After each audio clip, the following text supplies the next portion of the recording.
आपने मेरी बात पे पूछा, इसीलिए पूछा ना कि कौरव कौन है?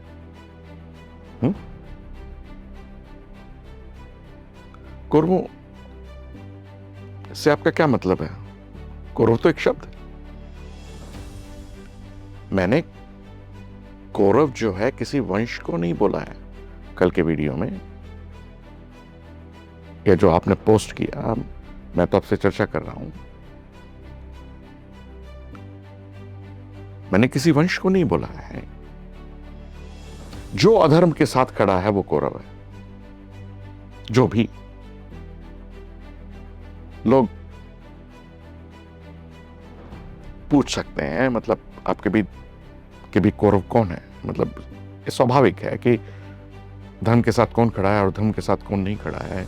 मैं तो सिर्फ इतना बोलता हूं, आपको किसी से पूछने की जरूरत नहीं है, किसी से भी पूछने की जरूरत नहीं है। जिस भी व्यक्ति की अधर्म के साथ सहानुभूति है, सॉफ्ट कॉर्नर है, छोटा सा भी, वो कौरव है।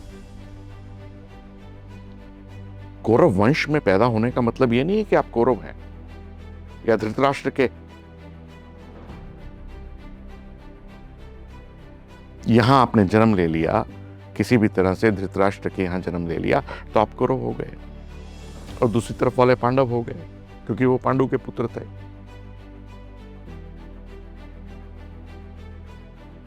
अगर आप भारत की परिभाषा में और परिप्रेक्ष्य में इस चीज को देखें तो वंश तो एक ही है। भारत, पाकिस्तान, बांग्लादेश, अफगानिस्तान, इंडोनेशिया, वंश तो एक ही है। लेकिन आज के परिप्रेक्ष्य में उसी हिसाब से आपको यह देखना है कि कौरव कौन है और पांडव कौन है। अब आप ये देखिए कि जो कौरव हैं, जो अधर्म के साथ खड़े हैं, कुछ तो वो लोग हैं जो अधर्म कर रहे हैं, वो तो ऑब्वियसली कौरव हैं। कुछ लोग वो हैं जो अधर्म के साथ खड़े हैं। अब उस महाभारत में भी आज से 7,500 साल पहले उस महाभारत में भी कौरव थे और उसको हम कौरवी सेना बोलते हैं। दूसरे महाराजा, राजा, दूसरे प्रदेश उनके साथ मिले थे और जो पांडवों के साथ मिले थे वो पांडव सेना थी। आज क्या है? आज आपको चारों तरफ पांडव ही पांडव नजर आ रहे हैं। कौरवी सेना छोटी पड़ गई है, बाहर की कौरवी सेना। लेकिन मत भूलिए उस समय भी कौरव थे अंदर की तरफ। आप इतिहास उठाकर देख लीजिए, कृष्ण तो बाद में पैदा हुए हैं, राम से लेकर त्रेता युग से लेकर आप इतिहास उठाकर देख लीजिए, कौरव तब भी थे अंदर। और वास्तविकता यह है कि बाहर के कौरवों को मारना आसान है, अंदर के कौरवों को मारना मुश्किल है। आपको सिर्फ कौरवों की पहचान करनी होगी, क्योंकि अंदर के कौरव ये नहीं बताएंगे कि वो कौरव हैं।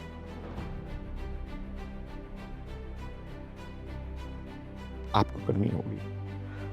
अगर पूरी तरफ, चारों तरफ और पूरी तरह से धर्म की स्थापना करनी है, धर्म का से मेरा मतलब है सत्य की स्थापना करनी है, धर्म से मेरा मतलब किसी एक ऑर्गेनाइज्ड रिलीजन से नहीं है, तो आपको अधर्म का विनाश करना होगा, कौरवों का विनाश करना होगा, अंदर भी और बाहर भी।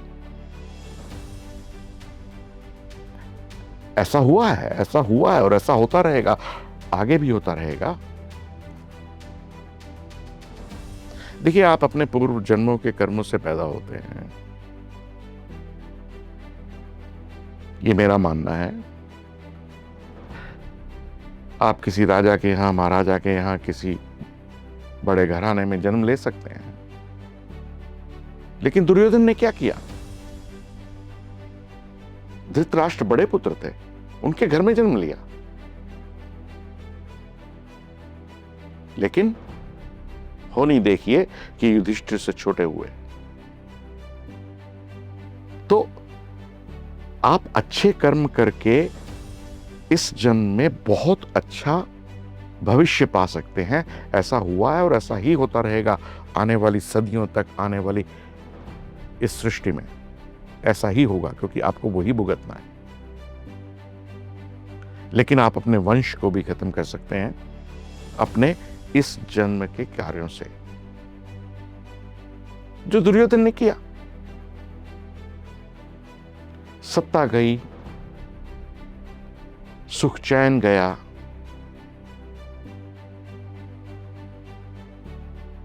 संपदा भी गई, भविष्य भी गया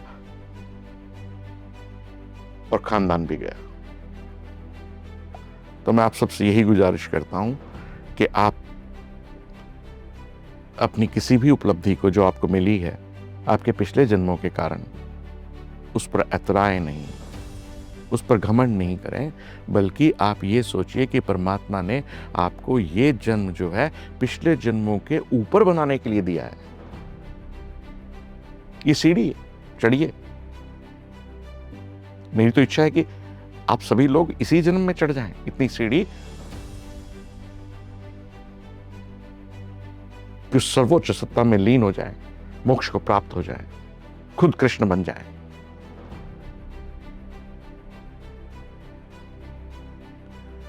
लेकिन जितना आप कर सकते हैं उतना करिए,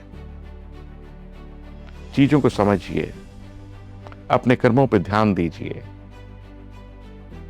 जो अच्छा है वो अच्छा है, आपके बुरा कहने से बुरा नहीं होगा, और जो बुरा है वो बुरा है, आपके अच्छा कहने से अच्छा भी नहीं होगा। वो एक सर्वोच्च सत्ता, वो सब देख रही है कि आप कर क्या रहे हो। आपको तो नहीं पता कि आप क्या कर रहे हो, लेकिन उसको पता है। बस आज इतना ही। अपना ध्यान रखिए, खुश रहिए, मस्त रहिए, और हर समय, हर पल सिर्फ इस चीज का ध्यान रखिए कि आप अपने ऊपर काम कर रहे हैं बस, और किसी के ऊपर नहीं। और जिस दिन हर व्यक्ति अपने ऊपर काम करना शुरू कर देगा, तो ये पृथ्वी खूबसूरत है, ये सृष्टि खूबसूरत है, ये पूरा यूनिवर्स, ये पूरा ब्रह्मांड खूबसूरत है। और उन ब्रह्मांडों में इतने सारे करोड़ों ब्रह्मांड परमात्मा के, वो सब खूबसूरत हैं। अपने आप को इतना ऊपर उठाओ, इतना ऊपर उठाओ कि आपको सब कुछ तुच्छ लगने लगे, अनवांटेड लगने लगे, अनडिजायरेबल लगने लगे।